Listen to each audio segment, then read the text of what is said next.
السلام علیکم ورحمۃ اللہ وبرکاتہ۔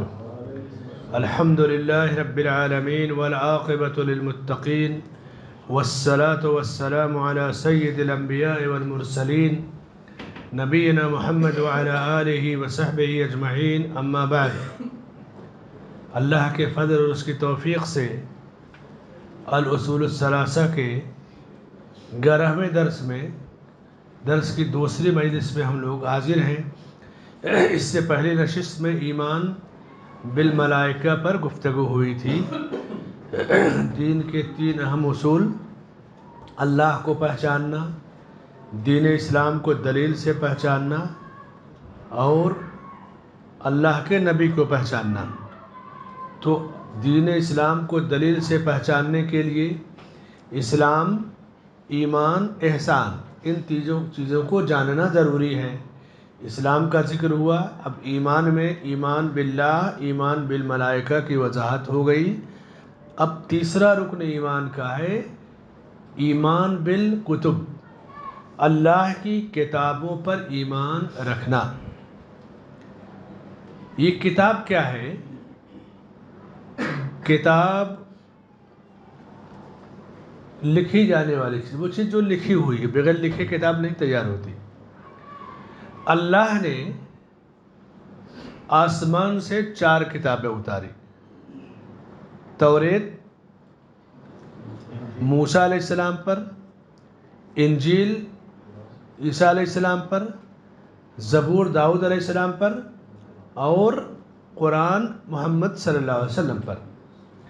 اور دوسرے انبیاء کو صحیفے دیے، جیسے ان ھذا لفی الصحف الاولی صحف ابراہیم و موسیٰ۔ لیکن منظم کتابیں یہ 4 ہیں: توریت، زبور، انجیل اور قرآن۔ ان تمام کتابوں کے کلام الہی ہونے پر ہمارا ایمان ہے کہ اللہ کی کتاب ہے، کلام الہی ہے۔ لیکن جو کتابیں زمین میں موجود ہیں، جیسے توریت، زبور، انجیل، لوگوں نے ان میں کاٹ چھانٹ، رد و بدل کر دیا۔ قرآن کے آنے کے بعد ان کتابوں کے صرف اتنا ایمان رکھنا کہ اللہ کی کتاب تھی اس نام سے، اور ان رسولوں پر اتری۔ ان کتابوں کا میٹر جو ہے یا مواد اصلی شکل میں موجود نہیں ہے۔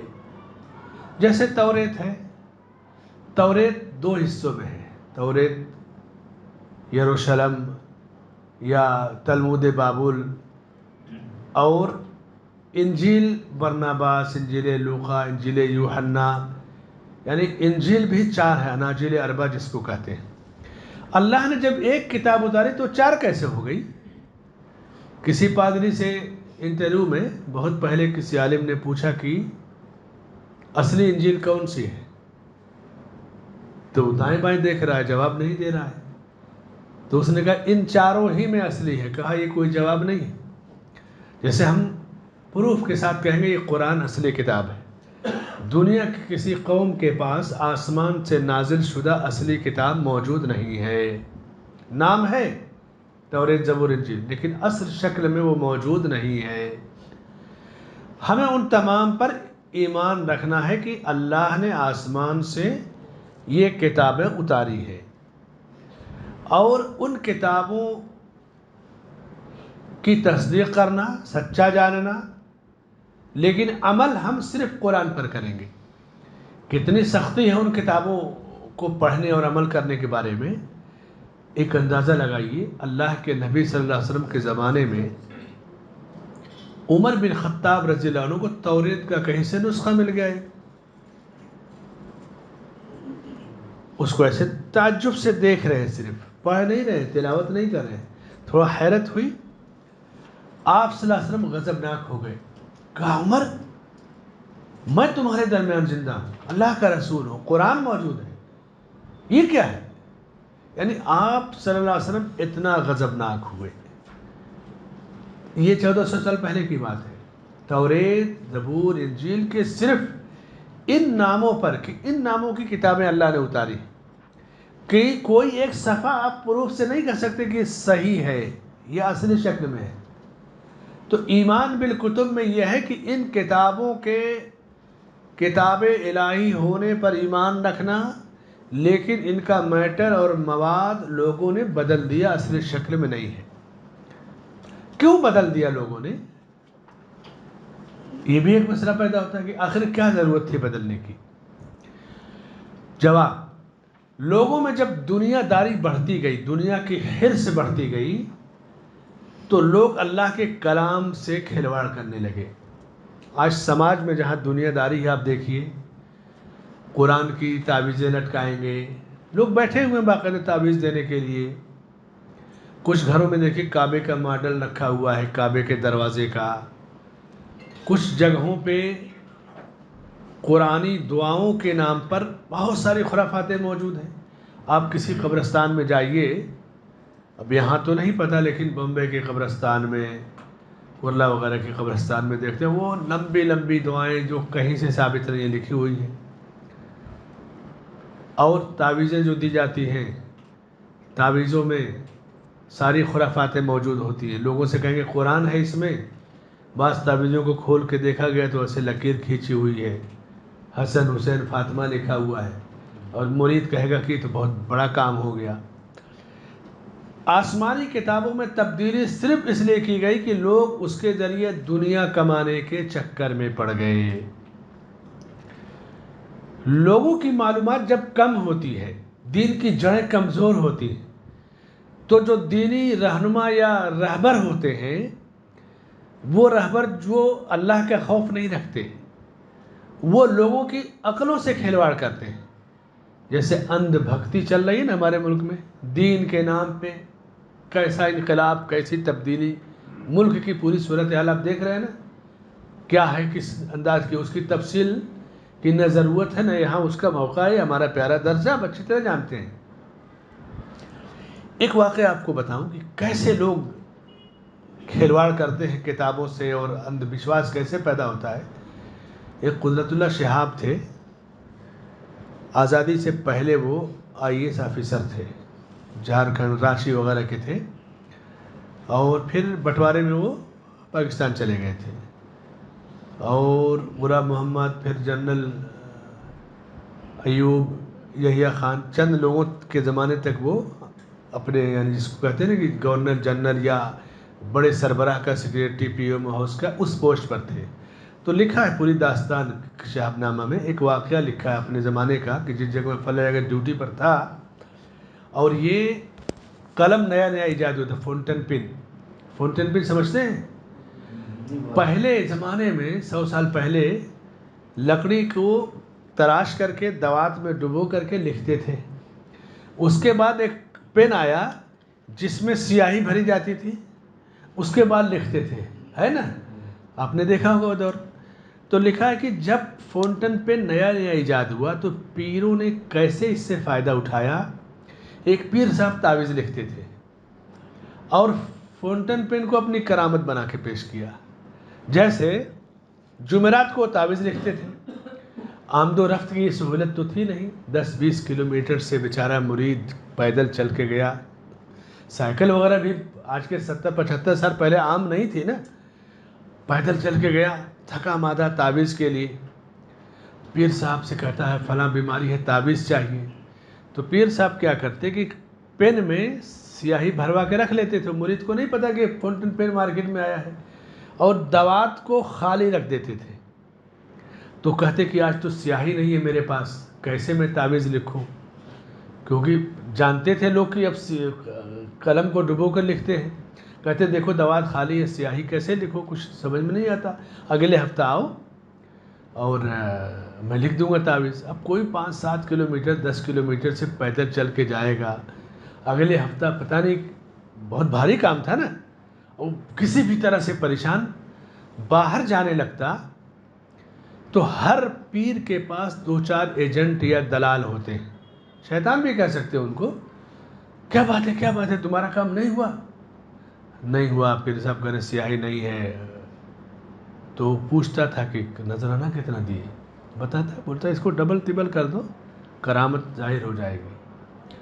اب وہ بیچارہ آتا اور کہتا کہ جو بھی لے آئے ہوں پیر صاحب سب لے لیجئے، تعویذ دے دیجئے۔ تعویذ دے دیتے تھے، کہتے ایسا ہے تم لوگ بہت تنگ کرتے ہو، اور یہ پین میں سیاہی بھری ہے، اور پین کو اس کے سامنے خالی دوات میں ڈبوتے اور تعویذ لکھ دیتے تھے، کیونکہ پہلے سے پین میں سیاہی بھری ہے۔ نفسیاتی طور سے لکھا انہوں نے کہ اس مرید پر اس تعویذ کا اثر زیادہ ہوتا کہ یہ تو کراماتی تعویذ ہے، اور پیروں نے کیسے کھلواڑ کیا لوگوں کی کم عقلی یا معلومات کی کمی سے۔ یہ ہمارے اس دور کی بات ہے۔ یہود و نصارہ نے اپنی عوام سے اس سے زیادہ کھلواڑ کیا، اپنی جانب سے کچھ باتیں کہہ کر کے، اور اس کے بعد کہتے کہ اللہ کی طرف سے ہے۔ اللہ نے اسی کا ذکر قرآن میں کیا، فَوَيْلٌ لِّلَّذِينَ يَكْتُبُونَ الْكِتَابَ بِأَيْدِيهِمْ ثُمَّ يَقُولُونَ هَذَا مِنْ عِنْدِ اللَّهِ، ویل ہے، جہنم ہے، ہلاکت و بربادی ہے ان لوگوں کے لیے جو کتاب کو اپنے ہاتھوں سے لکھتے اور کہتے کہ اللہ کی طرف سے ہے۔ کیوں ایسا کرتے؟ لِيَشْتَرُوا بِهِ ثَمَنًا قَلِيلًا، تاکہ تھوڑا سا مال کمائے بس۔ فَوَيْلٌ لَّهُم مِّمَّا كَتَبَتْ أَيْدِيهِمْ وَوَيْلٌ لَّهُم مِّمَّا يَكْسِبُونَ، ان کی اس لکھائی اور کمائی دونوں پر ہلاکت اور بربادی ہے۔ یعنی عوام سے کس طرح ہر دور کے دنیا پرست رہبروں یا رہنماؤں نے عوام سے کس طرح کھلواڑ کیا، عوام کو کس طرح دھوکہ دیا، یہ صورتحال ہے۔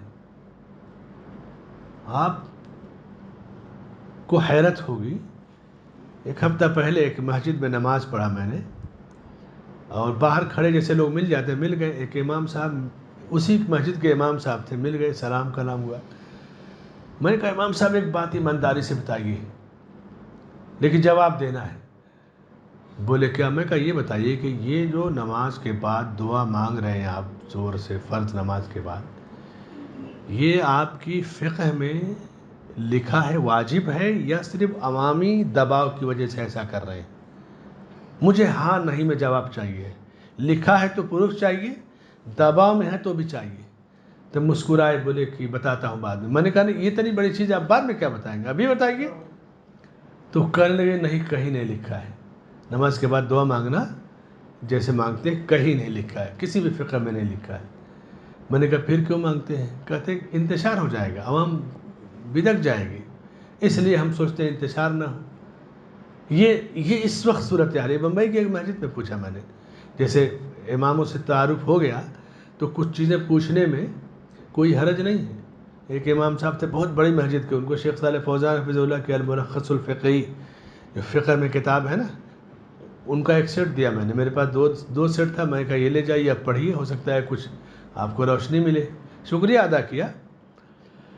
ہمیشہ ہر جگہ اللہ کی کتاب سے، کلام سے کھلواڑ کیا ہے لوگوں نے۔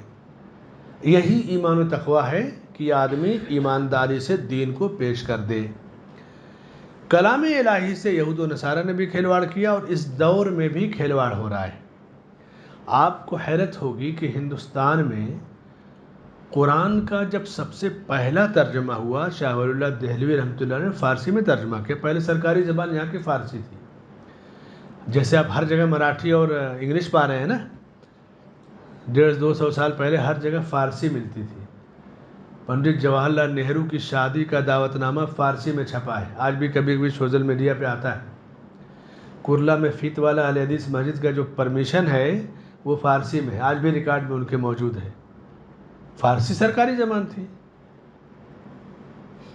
شاہ صاحب نے جب پہلا ترجمہ کیا، اس وقت کے علماء نے، جو مولوی تھے، علماء کیا ان کو کہیں گے، لیکن علماء دنیا پرست تھے، فتویٰ دیا کہ ولی اللہ دہلوی کا خون حلال ہے، یہ مرتد ہے، واجب القتل ہے۔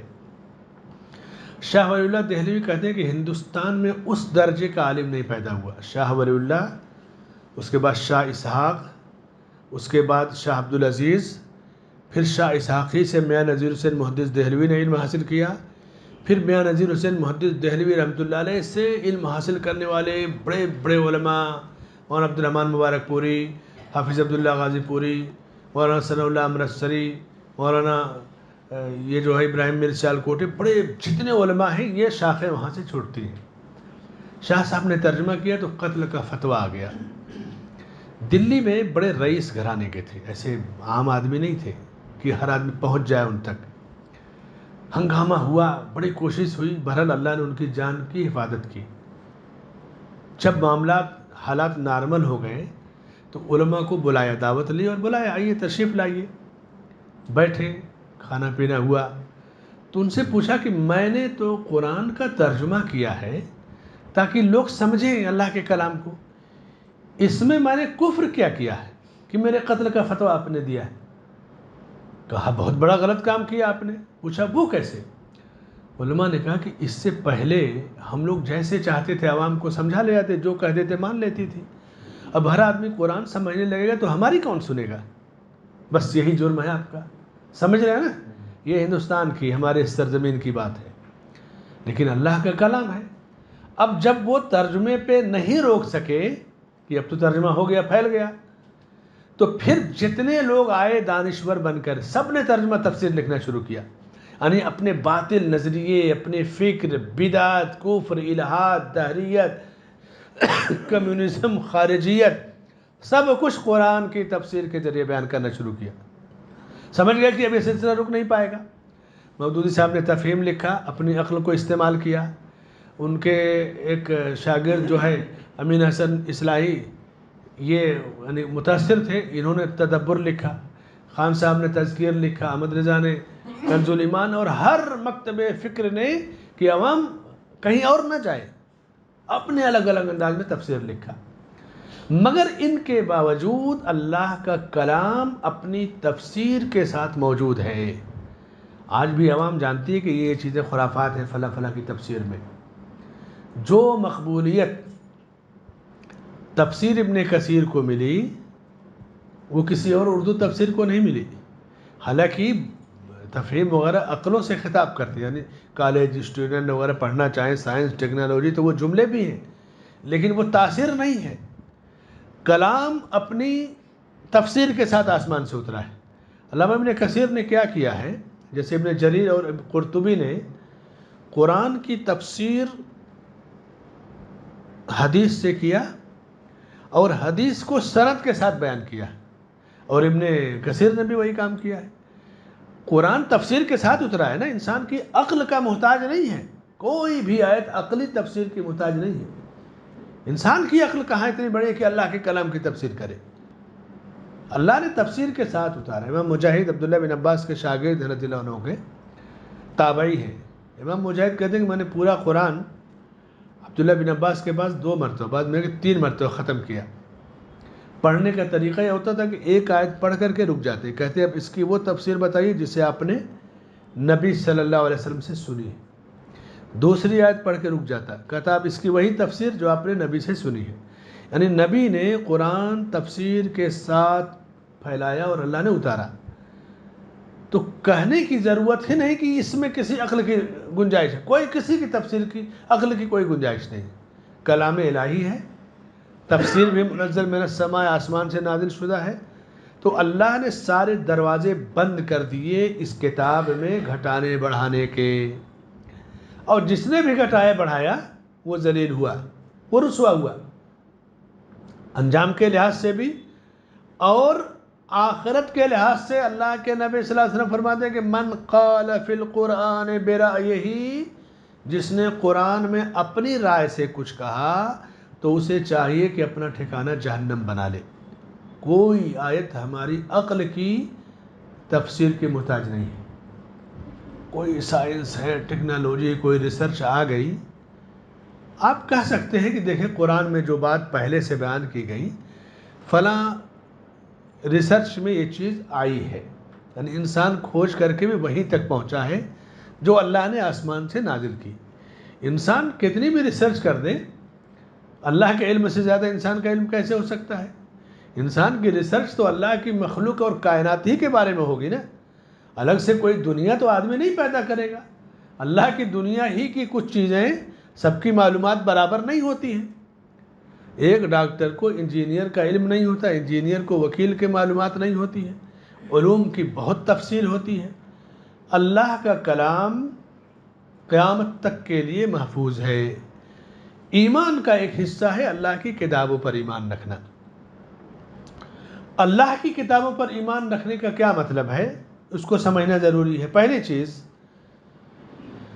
اس کی تصدیق کرنا کہ یہ اللہ کی طرف سے نازل شدہ ہے، اور قرآن کریم پر ایمان کے ساتھ اس پر عمل کرنا۔ عام طور سے ہم قرآن پڑھ لیتے ہیں لیکن عملی طور سے قرآن کہاں ہم لوگ سمجھ پاتے ہیں۔ عبداللہ ابن عمر رضی اللہ عنہ نے 10 سال میں سورہ بقرہ ختم کیا تھا۔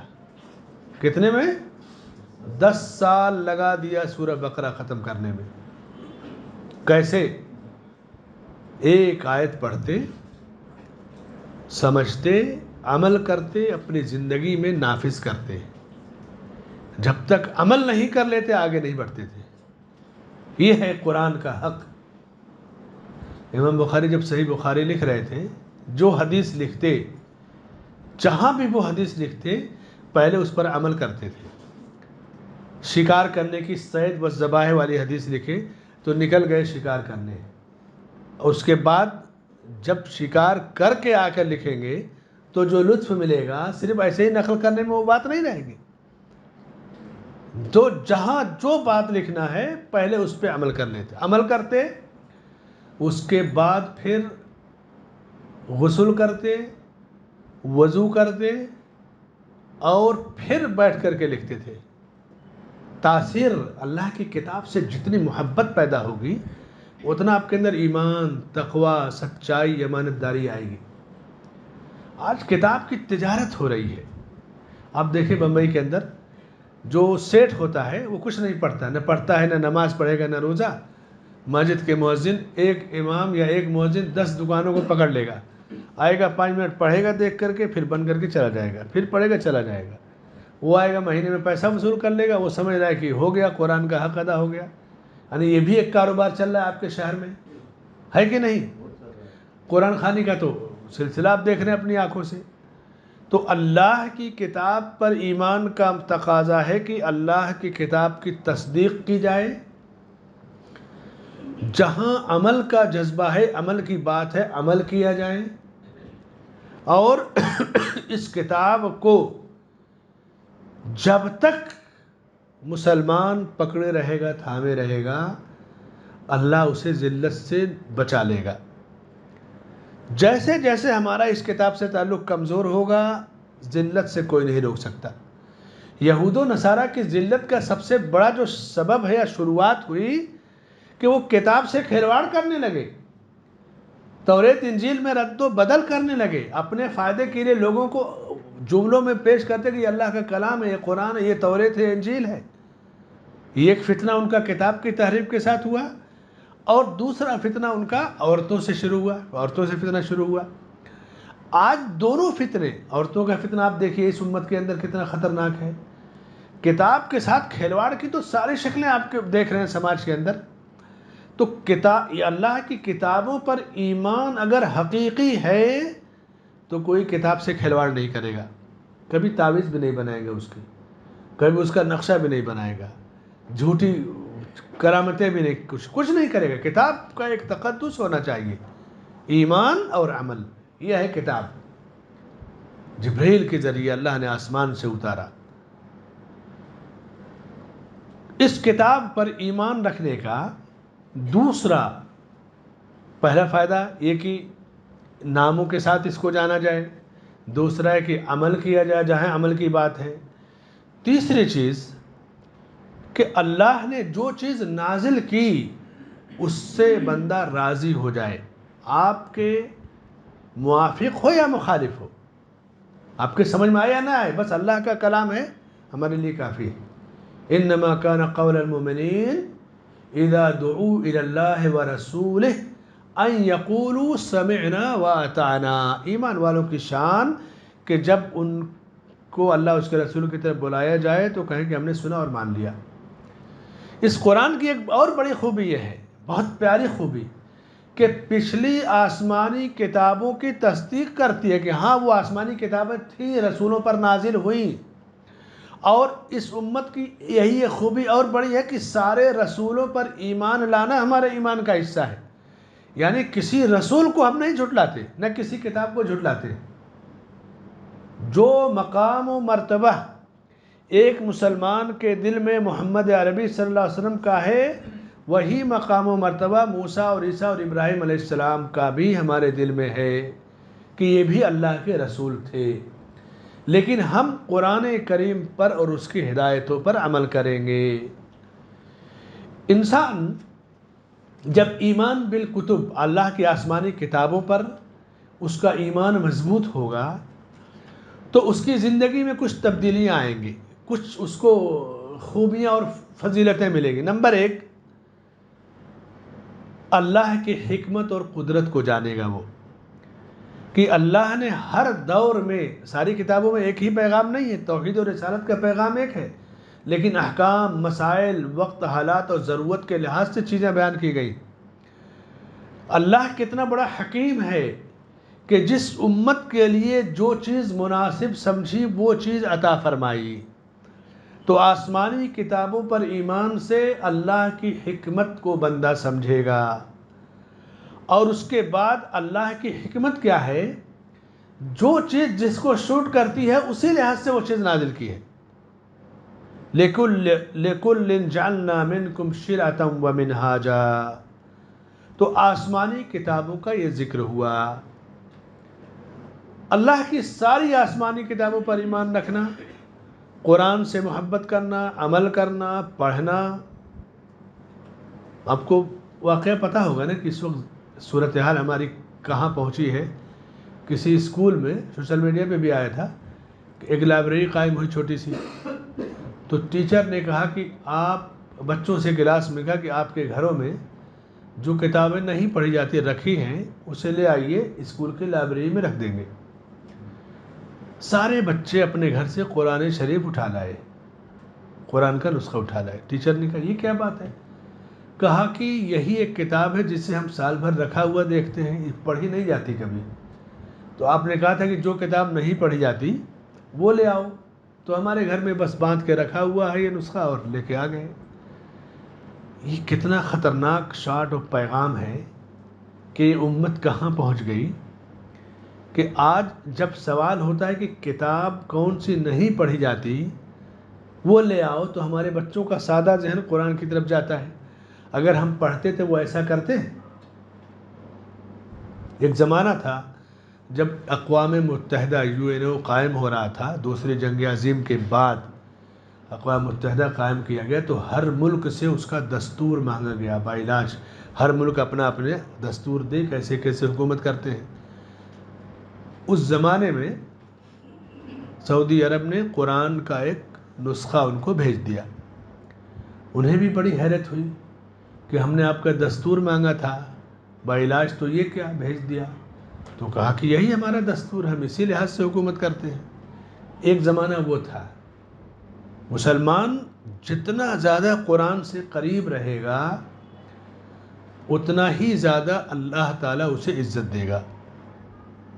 ان اللہ یرفع بہذا الکتاب اقواما، اس کتاب کے ذریعے اللہ بلندی دیتا ہے۔ ایمان بالکتب کا بڑا وسیع دائرہ ہے، آسمانی کتابیں اور ہمارے درمیان قرآن کریم موجود ہے۔ قرآن کریم اپنی تفسیر کے ساتھ موجود ہے۔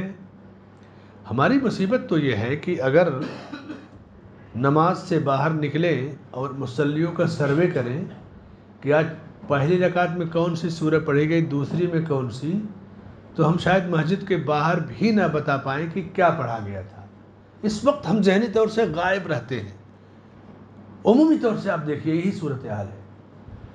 صحابہ کا معاملہ یہ تھا، قرآن پڑھتے تھے، روتے تھے۔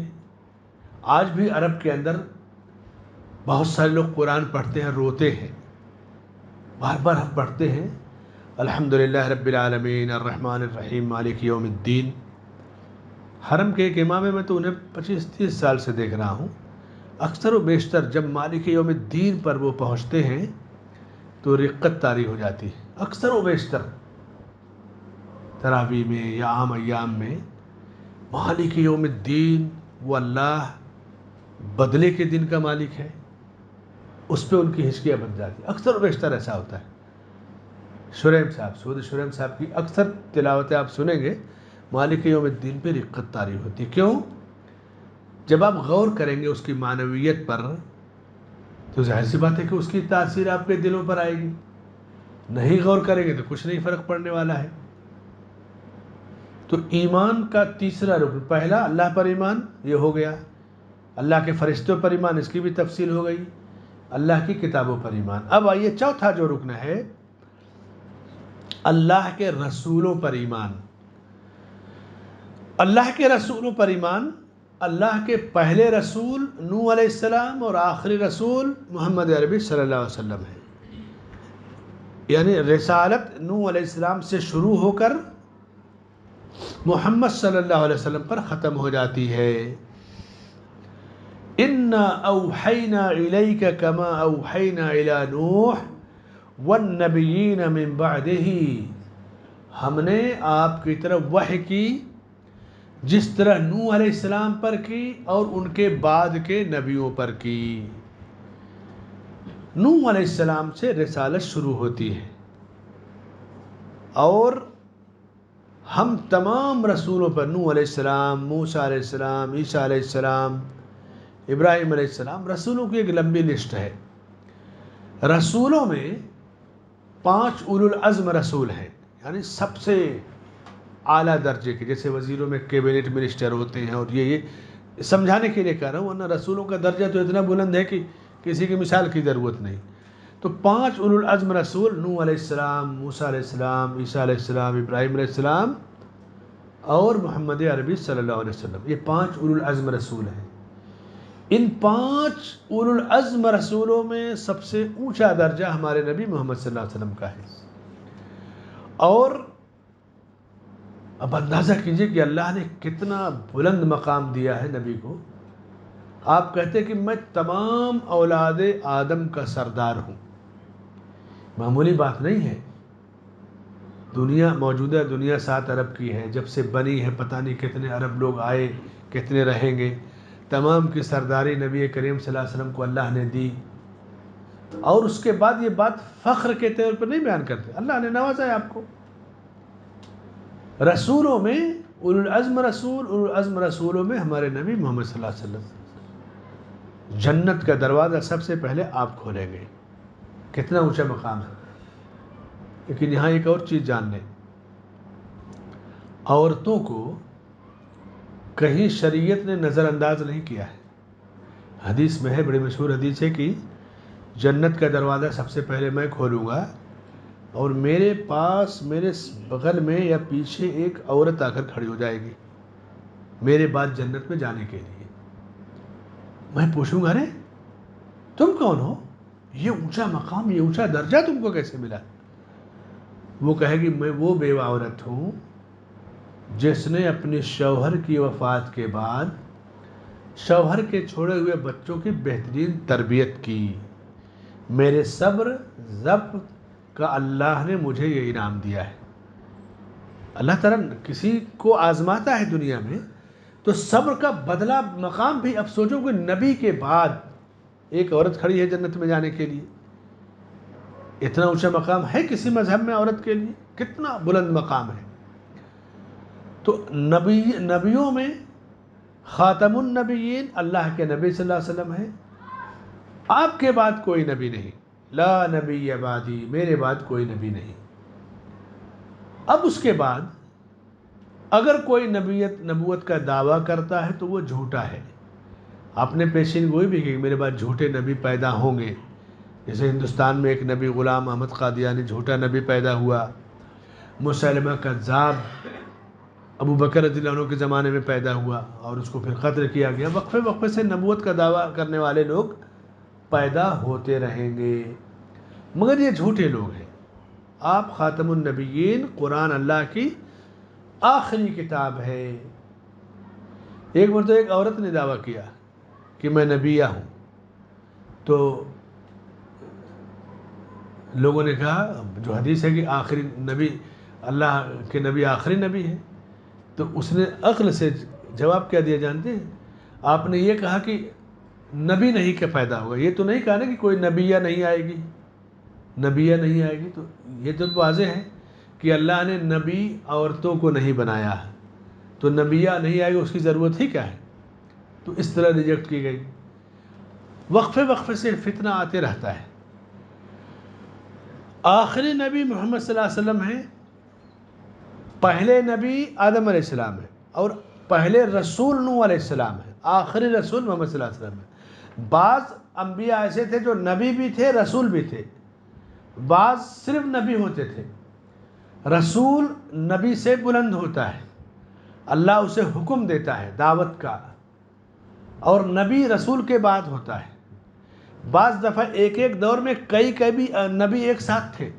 بنو اسرائیل میں ایک ہی دور میں کئی انبیاء ہوتے تھے، اور لاکھوں انبیاء کی تعداد آپ دیکھیے.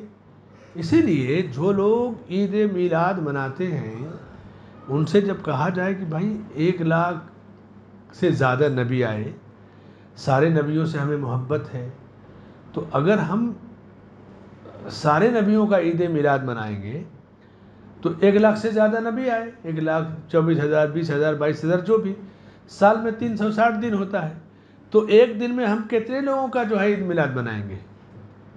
آپ جوڑیے، تقسیم کیجئے 1,00,000 یا 1,25,000 کو 360 پہ. تو کوئی چیز جب غلط ہوتی ہے نا تو اس کا جواب بھی وہیں آپ کو مل جائے گا، عید میلاد کی بدعت کا. ایمان بالرسل، رسولوں پر ایمان لانا، یہ رسولوں سے محبت میں اضافہ ہوتا ہے، عمل کا جذبہ پیدا ہوتا ہے. ہمارے اوپر کتنا بڑا احسان ہے کہ اللہ نے ہم پر رسول بھیجا، یعنی اس امت پر ہمیں اللہ نے اپنے نبی محمد صلی اللہ علیہ وسلم کو نبی بنا کر بھیجا، جن کے ذریعے ہمیں زندگی جینے کا سلیقہ ملا. یہ معمولی احسان نہیں ہے. اللہ نے بہت بڑا کرم کیا ہم پر کہ رسول ہم پر بنا کر بھیجا ہمارے درمیان. جب حبشہ کے بادشاہ نجاشی کے پاس مکہ کے ابتدائی دور کے مسلمان پناہ لینے کے لیے گئے تھے، مشرکین کے ظلم و ستم سے عاجز آ کر کے، تو مشرکین وہاں تک پہنچ گئے تھے، اور اس کے بعد نجاشی سے ملاقات بھی کیا انہوں نے کہ ہمارے شہر سے کچھ ناسمجھ لوگ آپ کے ملک میں آ گئے ہیں، انہیں واپس کر دیجیے. نجاشی نے بلایا جو مسلمان گئے تھے، کیا معاملہ ہے؟ تو حضرت جعفر رضی اللہ عنہ مسلمانوں کے نمائندہ بن کر کے کھڑے ہوئے. نجاشی کے سامنے انہوں نے کہا، اپنا مدعا بیان کیا کہ اے بادشاہ، ہم جاہل تھے، بت پوجتے تھے، مردار کھاتے تھے، مرے ہوئے جانور کھاتے تھے، اپنی بیٹیوں کو زندہ دفن کر دیتے تھے، ہم میں کا طاقتور کمزور کا حق چھین لیتا تھا، عورتوں کی تجارت کرتے تھے، قافلوں کو لوٹ لیتے تھے، قتل خون نیزی، جہاں خون کرنا ہوا قتل کر دیتے لوگوں کو.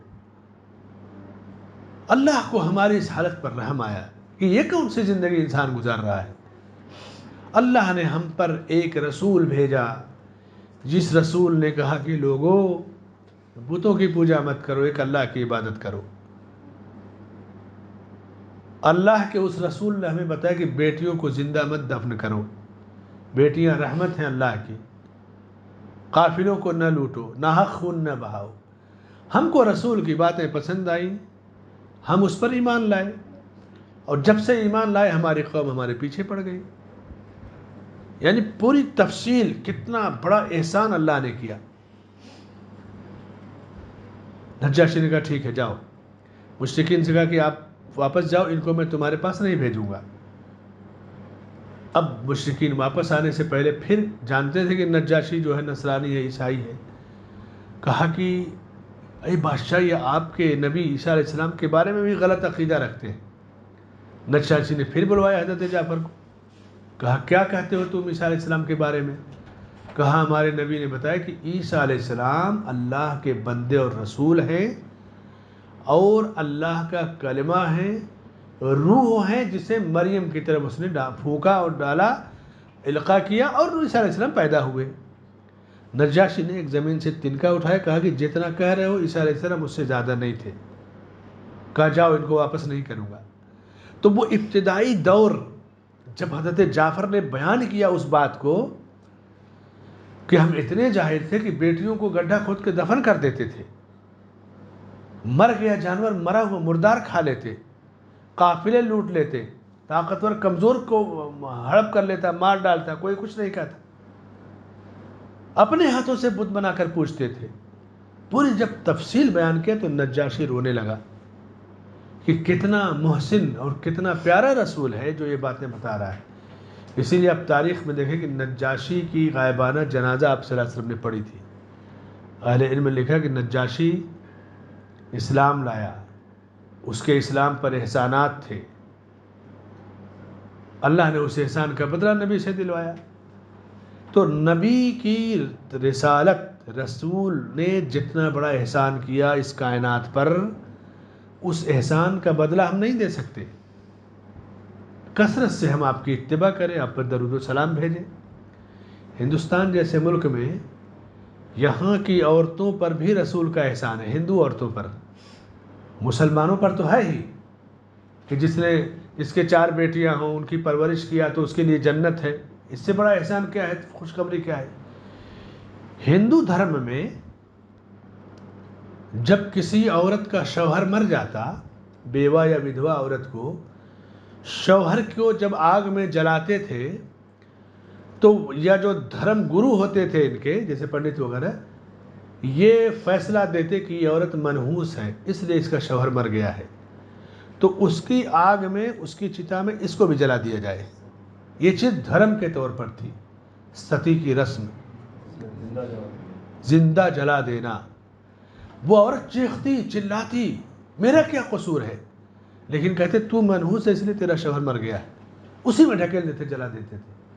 کہیں کہیں آج بھی یہ رسم چوری چھپے جاری ہے.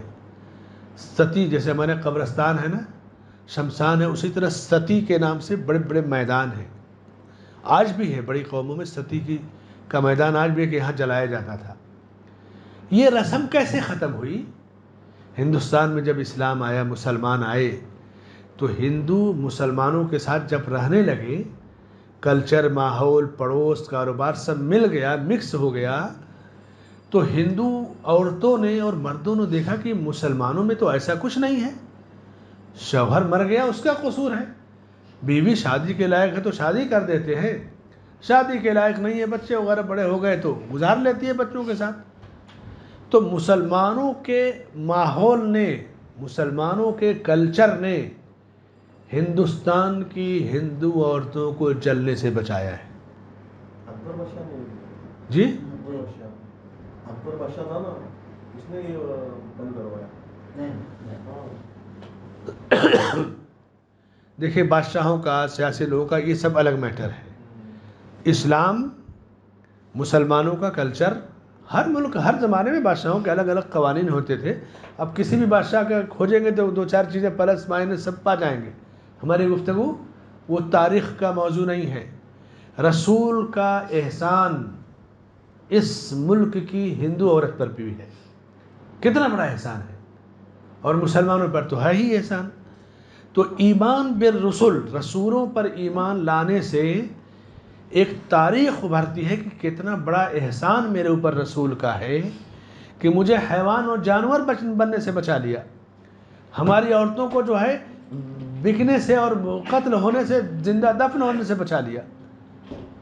سب سے بری چیز اس زمانے میں عورت تسلیم کی جاتی تھی. یہودیوں کی عورت جانور مانی جاتی ہے، انسان نہیں مانتے تھے.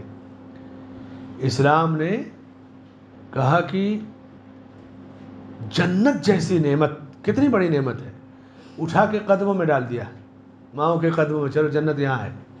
یہ معمولی درجہ نہیں دیا ہے.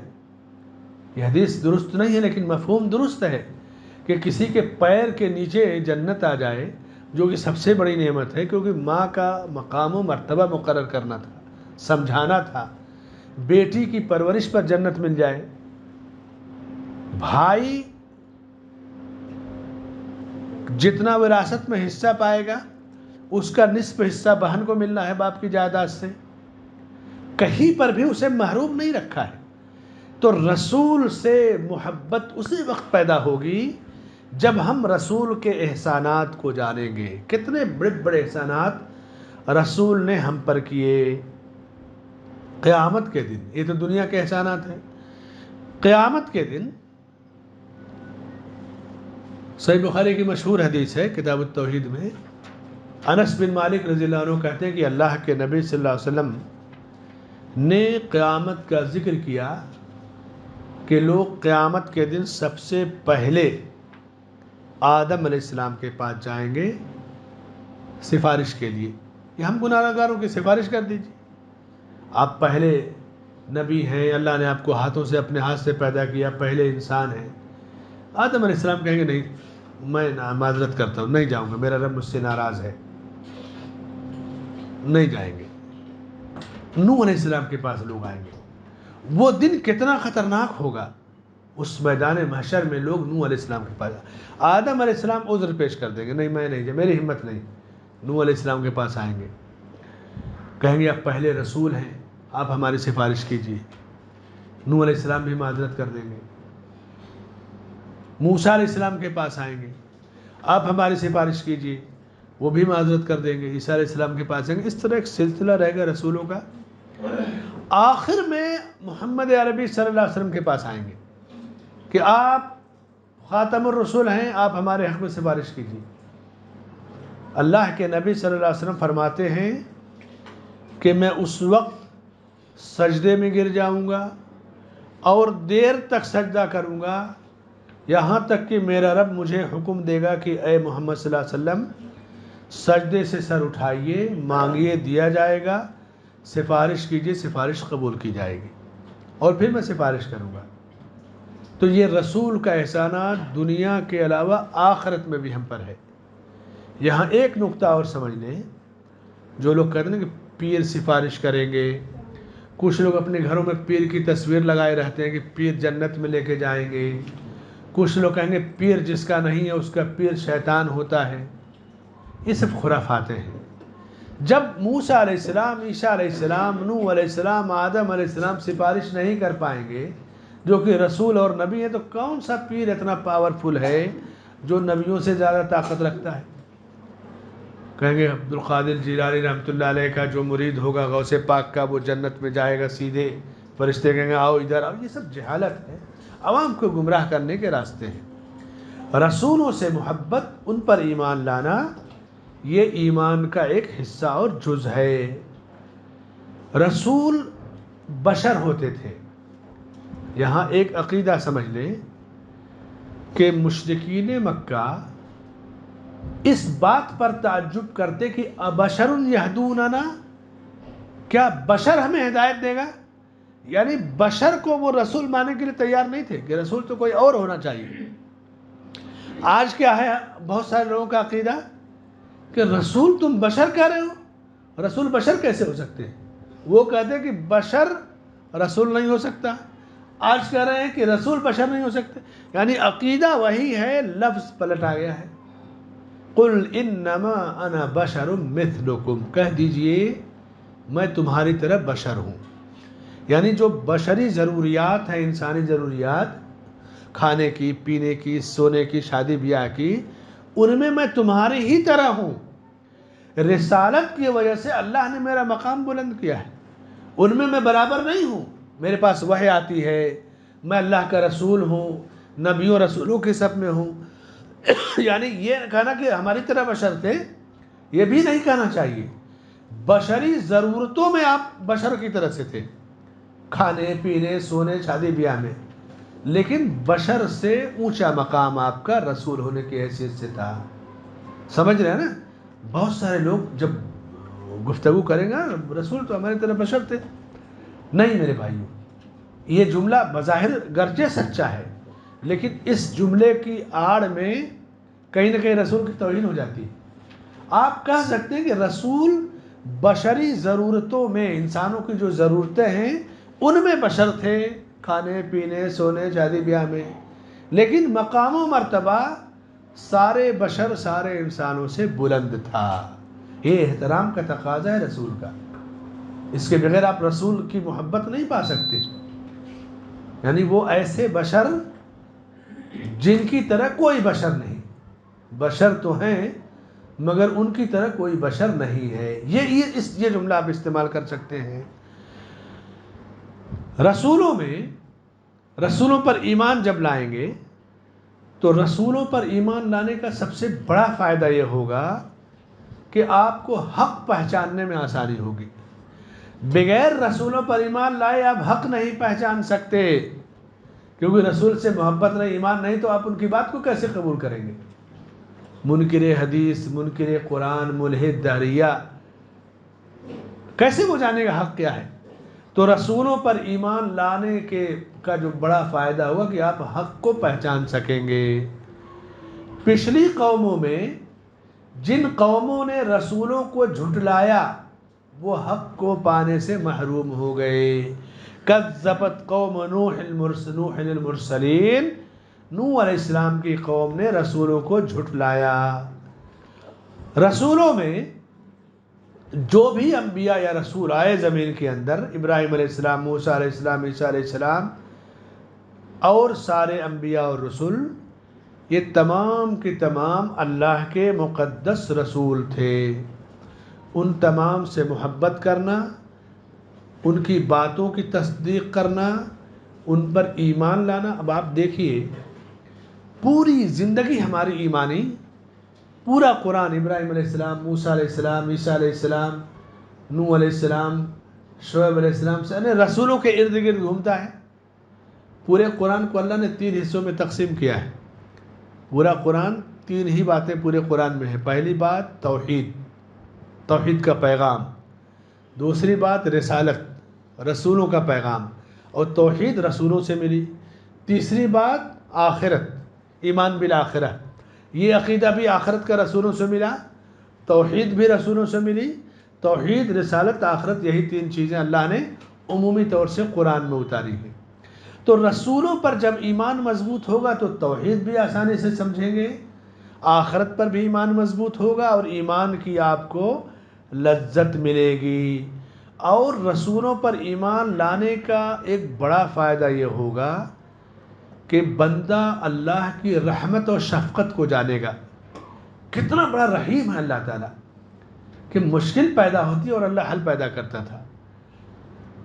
سورہ المجادلہ ہے نا، لَقَدْ سَمِعَ اللَّهُ قَوْلَ الَّتِي تُجَادِلُكَ فِي زَوْجِهَا۔ عائشہ صدیقہ رضی اللہ عنہ فرماتی ام المؤمنین کہ حجرے میں بیٹھی تھی اور اللہ کے نبی صلی اللہ علیہ وسلم ایک کونے میں تھے۔ یہ جتنی بڑی مسجد ہے نا، آپ کا حجرہ اس سے بھی چھوٹا تھا، اس کا آدھا سمجھ لو یا اس کا تیسرا حصہ، یہ آپ کا پورا گھر تھا۔ ایک کونے میں آپ بیٹھی ہیں، دوسرے کونے میں نبی صلی اللہ علیہ وسلم۔ ایک عورت آئی، اپنے شوہر کے بارے میں کچھ شکایتیں کر رہی ہے اور مسئلے کا حل چاہ رہی ہے۔ کہہ رہے ہیں کہ میں نے ابھی سنا نہیں کہ وہ کیا کہہ رہی، اتنا ہے کہ کچھ کہہ رہی ہے، گھریلو میٹر ہے اس کا، ابھی وہ بات مکمل کر پائی ہے کہ آسمان سے اللہ نے اس کا حل اتار دیا سورہ مجادلہ کی شکل میں۔ یعنی رسولوں کے ذریعے اللہ نے کتنا احسان کیا کہ ہمارے چھوٹے بڑے معاملات کو حل کر دیا۔ حضرت خولہ رضی اللہ عنہ تھی جو اپنے گھریلو میٹر کو شوہر کے بارے میں آپ سے ذکر کر رہی تھی۔ اسی لیے ایک دفعہ کا واقعہ ہے نا کہ عمر رضی اللہ عنہ کہیں جا رہے تھے خلیفہ بننے کے بعد، حضرت خولہ کو ان کے باڈی گارڈ نہیں پہچانتے تھے، روکا، عمر تم اللہ سے ڈرو، خلیفہ بن گئے ہو، عوام کے بارے میں اللہ سے ڈرو۔ تمہیں یاد نہیں کہ تم، ایک زمانہ تھا کہ خطاب کا اونٹ چرایا کرتے تھے، اونٹ کے چرواہے تھے، ان کے والد کا نام خطاب تھا، اونٹ تھے تو ظاہر سی بات ہے بیٹا چرائے گا، خطاب کا اونٹ چراتے تھے۔ عمیر بن گئے، پھر عمر بن گئے، اوقاز کے بازار میں کشتی لڑتے تھے، جیسے پہلے میلے لگتے نا، کشتیاں لڑی جاتی تھی، کشتی لڑتے تھے۔ اب خلیفۃ المسلمین بن گئے، اللہ سے ڈرو۔ حضرت عمر رونے لگے سن کر کے، تو جو باڈی گارڈ تھے پہچانتے نہیں تھے، اس عورت کو روکنا چاہا کہ تم بلا وجہ خلیفہ کو رلا دی، کہا اس کو چھوڑ دو، یہ وہ عورت ہے جس کی بات اللہ نے آسمان کی بلندی سے سنی، قرآن اتارا ہے، عمر کی کیا حیثیت ہے؟ تو رسولوں کا احسان اس دنیا پہ چاہے مرد ہو یا عورت ہو، ایمان جتنا پختہ ہوگا ان کے احسانات کو ہم جانیں گے، اللہ کی نعمت کا شکر ادا کریں گے اور ان سے ہمیں سچی محبت پیدا ہوگی. یہ ایمان بالرسول اور ایمان کا تقاضا ہے. اللہ سے دعا ہے کہ اللہ ہمیں رسولوں سے سچی محبت عطا فرمائے اور قیامت کے دن ہمیں رسولوں کے ساتھ ہمارا حشر فرمائے اور رسولوں کے ساتھ ہمیں جنت میں اکٹھا فرمائے. آمین. وصلی اللہ علی نبینا محمد وعلی آلہ وصحبہ اجمعین.